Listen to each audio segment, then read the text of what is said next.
Thanks for watching Mufti Nazim Kazmi Official.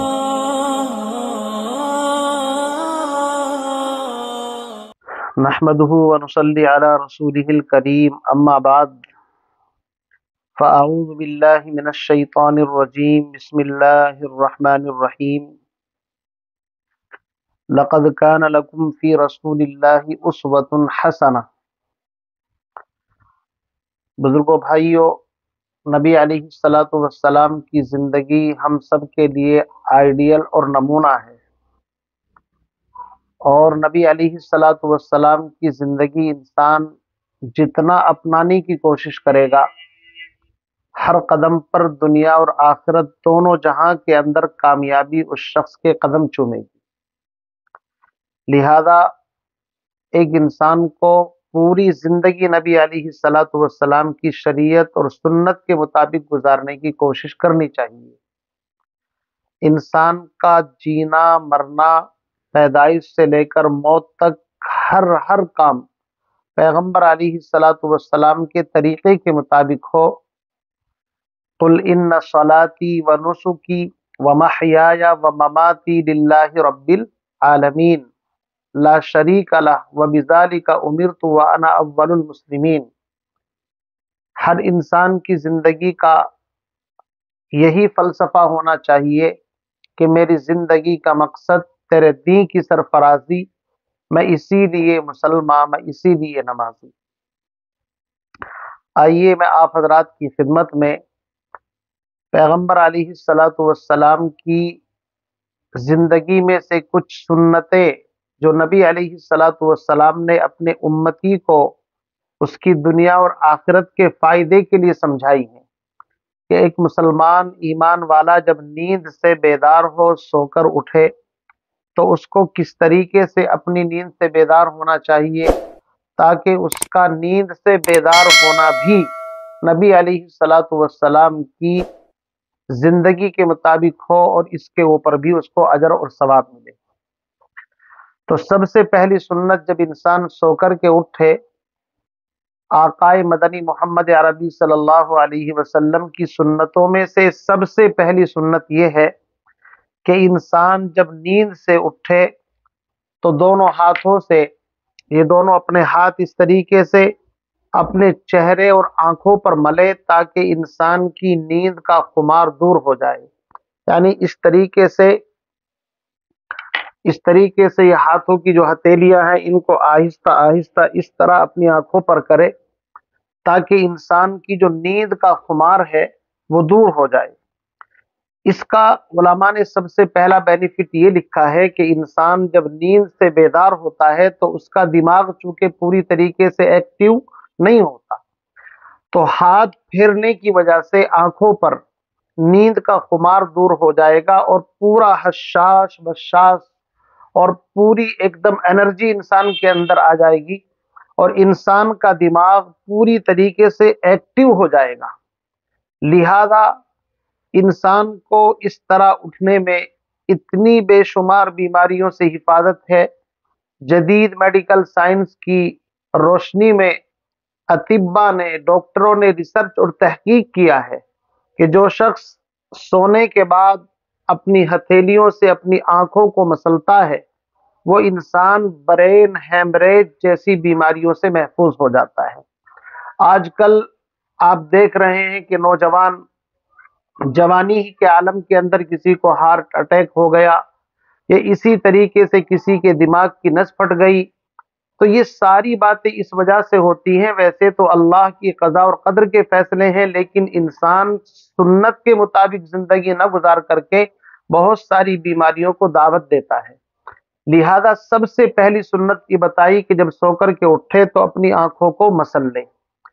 دوسرے number پر کام یہ کرے کہ جب انسان نیند سے بیدار ہو، اس کی آنکھ کھلے تو دعا پڑھے، الحمدللہ الذی احیانا بعدما اماتنا والیہ النشور، جس کا سیدھا مطلب یہ ہے کہ سب سے پہلے الحمدللہ تمام تعریفیں اس اللہ کے لیے ہیں جس نے ہمیں موت کے بعد دوبارہ زندگی عطا فرمائی۔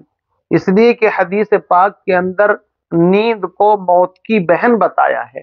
موت کے اندر انسان ایک لمبی مدت تک کے لیے سو جاتا ہے، اور روزانہ 24 گھنٹے کے اندر جب انسان نیند لیتا ہے تو نیند کی حالت میں بھی انسان گویا کہ ایک طریقے سے موت ہی کے دروازے پر چلا جاتا ہے۔ تو پہلے اللہ کی تعریف کرے، اس کے بعد پھر شکر ادا کرے کہ اس نے دوبارہ ہم کو زندگی عطا فرمائی، اور اس سے اس کو میسج یہ ملا وَإِلَيْهِ النُّشُورُ کہ ایک دن ہم تمام کو بھی اسی طرح اپنی اپنی قبروں سے اٹھ کر کے میدان محشر میں رب کے حضور میں جمع ہونا ہے۔ تو لہذا اس دعا کو سیکھیں، اس لیے کہ نبی کی زبان سے جو الفاظ نکلے ہیں وہ بابرکات الفاظ ہیں، وہ کلمات بہترین ہیں، اس لیے عربی میں اس چھوٹی سی دعا کو یاد کرنے کا اہتمام کریں۔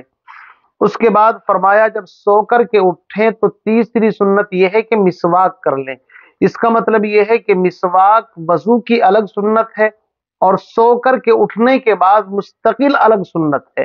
کتنا اہتمام تھا پاکیزگی کا، طہارت کا نبی علیہ الصلوۃ والسلام کو، کہ سونے سے پہلے بھی مسواک کا اہتمام آپ کو ملے گا، اور ہر وضو کے وقت اور بہت سارے موقعوں پر انشاءاللہ ہم آپ کو بتائیں گے کہ کن کن موقعوں پر سنت ہے مسواک کرنا۔